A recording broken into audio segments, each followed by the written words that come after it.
Durante 29 anos, a série Missão Impossível acostumou a gente com um padrão de qualidade tão acima da média que ficou inevitável pra gente virar fã das aventuras do Ethan Hunt e esperar com ansiedade a próxima maluquice que o Tom Cruise ia aprontar sob a pele do personagem. A série já começou em 96 com um épico de espionagem que é formidável até hoje.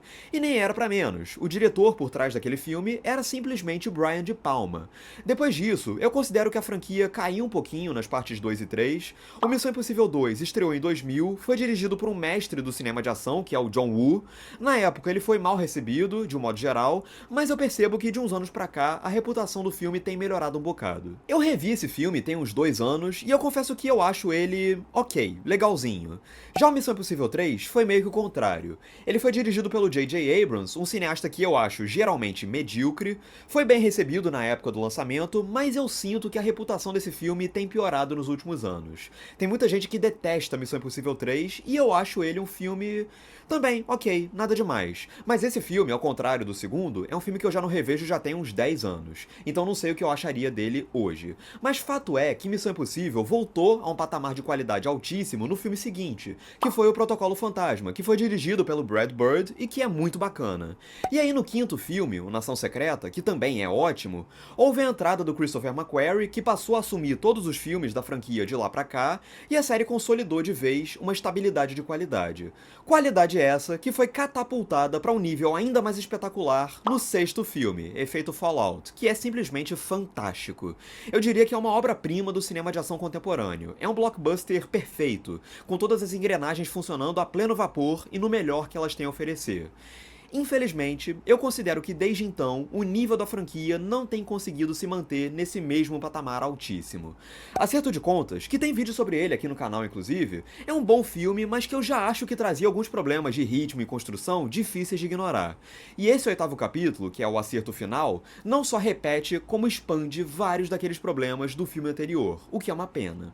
Mas antes de entrar em Missão Impossível, o acerto final, não se esquece de curtir esse vídeo, se inscrever no canal e ativar o sininho para não perder notificação dos próximos vídeos. O roteiro desse oitavo Missão Impossível foi mais uma vez escrito pelo próprio Christopher McQuarrie e pelo Eric Jandresen, e ele retoma a história exatamente do ponto que Acerto de Contas deixou. O agente Ethan Hunt e a trupe dele estão correndo contra o tempo para encontrar o vilão Gabriel, impedir ele de assumir controle de uma inteligência artificial poderosíssima, conhecida como a Entidade, e em seguida dar um jeito de acessar o código-fonte da tal IA para eliminar ela de todos os sistemas nos quais ela se infiltrou.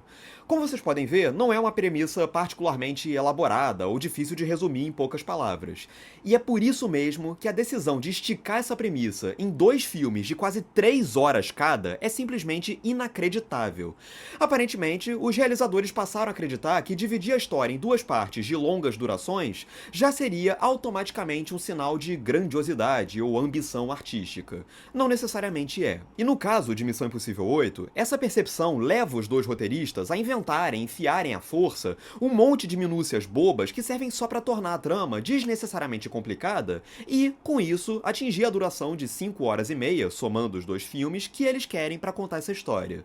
O problema, porém, é que o único meio que o acerto final encontra para encher linguiça, e com isso chegar às 3 horas que ele deseja ter, é infestar a narrativa de diálogos expositivos que entregam as informações para o espectador sempre da forma menos inspirada possível. O filme já começa com uma sequência que me irritou pelo quão artificial ela é. Uma voz recapitula e mastiga para o Ethan Hunt, leia-se para o público, tudo o que ocorreu nos filmes anteriores, ou seja, ela recapitula para o Ethan Hunt informações que o próprio Ethan Hunt já tá careca de saber.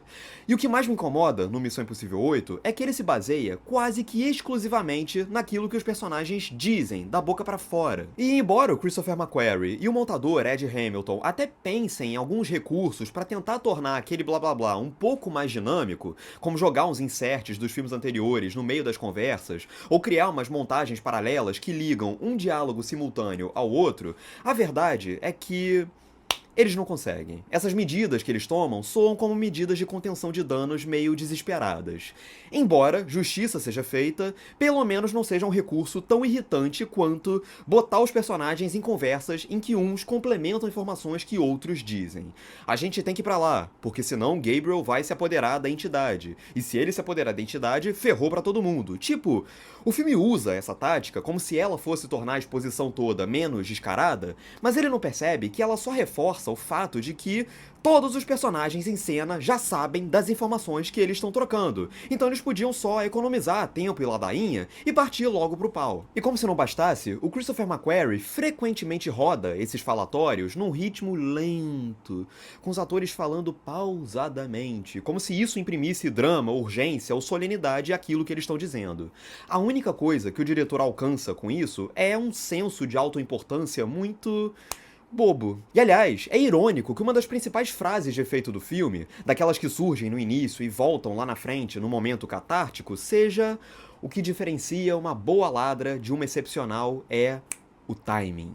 É muito irônico que essa seja a frase de efeito principal do filme, porque a coisa que o filme menos tem é timing. A longa sequência que se passa num submarino, por exemplo. Ela é interessante, em conceito, e ela até explora bem as peculiaridades do cenário em que ela se passa, mas na prática, ela acaba se arrastando por tanto tempo que o impacto e a força da cena se perdem. E o mesmo acontece com várias tentativas de humor. A cena em que o Ethan tenta convencer a personagem da Pom Klementieff e um agente a baixarem as armas, e uma outra que envolve a personagem da Hayley Atwell e uma outra personagem na neve, são esticadas ad eternum a ponto de perderem completamente a graça. A sorte é que, mesmo soterrado em diálogos que não podiam ser mais tediosos, o acerto final ganha vida quando as esperadas cenas de ação finalmente vêm. Embora dessa vez os confrontos físicos não sejam tão inspirados quanto já foram, pelo menos eles funcionam razoavelmente bem na tarefa de registrar as boas coreografias de uma forma clara, inteligível, sem cair num caos visual. Inclusive a montagem paralela que rola em dado momento, conectando duas lutas que ocorrem ao mesmo tempo, mas em locais distintos, é elegante e, aí sim, eficiente no timing dela. Mas ainda assim, o grande momento de Missão Impossível 8, como não poderia deixar de ser, é o clímax envolvendo dois aviões, que é literalmente de tirar o fôlego.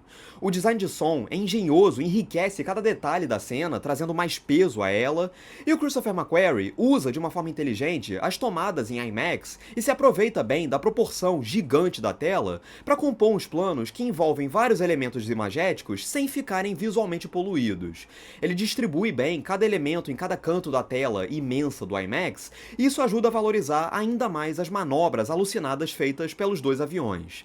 E além disso, o Christopher McQuarrie traz para o combate um senso de vertigem que torna ele francamente agoniante, mas imersivo e eficiente justamente por isso. Mas o mais impressionante mesmo é perceber como que o Tom Cruise, mesmo na oitava incursão dele ao universo do Missão Impossível, não parece ter perdido o pique. Ele continua a se entregar de corpo e alma às loucuras do Ethan Hunt. E eu gosto especialmente de como que ele não tem problema nenhum em se despir de qualquer vaidade e aparecer em cena se atrapalhando, numas poses ridículas, como quando ele se levanta depois de cair no chão, ou quando ele entra no aviãozinho de uma forma toda desajeitada. Esse tipo de coisa humaniza o Ethan Hunt de tal forma que me lembrou um pouco Indiana Jones nesse sentido. E se o Ving Rhames e o Simon Pegg pouco têm a fazer, além de seguirem a rotina de sempre, a Hayley Atwell continua a trazer intensidade para uma anti-heroína que, no entanto, sofre por ter sido introduzida de última hora e de forma apressada no filme anterior, já que esse filme aqui insiste em querer tratar a personagem como se ela fosse alguém com quem a gente já se importa há muitos anos, o que não é o caso. E para completar, o Esai Morales faz o possível com um vilão que nem existiria caso o filme tivesse a coragem de realmente assumir a inteligência artificial como real antagonista da história.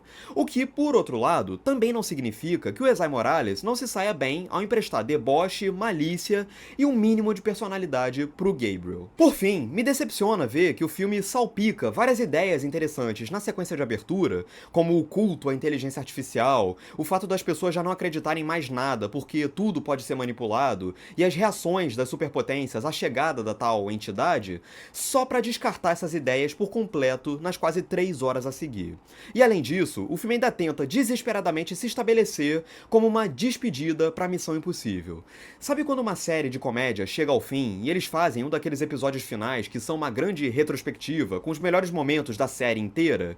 Então, Missão Impossível, o acerto final, tem uma vibe meio assim, com direito a flashbacks constantes, muitos descartáveis, citações a artefatos e eventos de outros filmes e aparições de personagens que a gente mal lembrava que um dia já tinham existido. Só que isso, essa cara de episódio final, retrospectiva de sitcom, é uma coisa que, no caso de Missão Impossível 8, eu aceitaria um pouco melhor se pelo menos o filme tivesse a coragem necessária para de fato encerrar a série Missão Impossível. E aqui vem um aviso de spoiler. Se você ainda não viu o filme, saia e volte depois, porque agora vai ter o spoiler máximo do final do filme. Aquela sugestão que eles dão de que eles vão matar o Ethan Hunt e encerrar a saga Missão Impossível só pra logo em seguida eles desmontarem essa ideia por medo de matar o herói, é uma coisa que me deixou com sentimentos conflitantes. Por um lado, ia ser muito imbecil o Ethan Hunt, depois de tudo que ele passou nesses 8 filmes, chegar e simplesmente morrer caindo de um avião que nem a morte do Incrível Hulk do Lou Ferrigno. Mas por outro lado, também, é uma falta de coragem pra encerrar as coisas que impede a gente de acreditar realmente que esse filme aqui é um desfecho pra franquia, do jeito como ele finge querer ser. Nesse sentido, Missão Impossível, o acerto final, tá muito mais próximo de uma fórmula Marvel do que ele gostaria de admitir. Enfim, eu achei um filme bem mediano. Que pena. É isso, agora eu quero saber de você, o que você achou de Missão Impossível, o acerto final.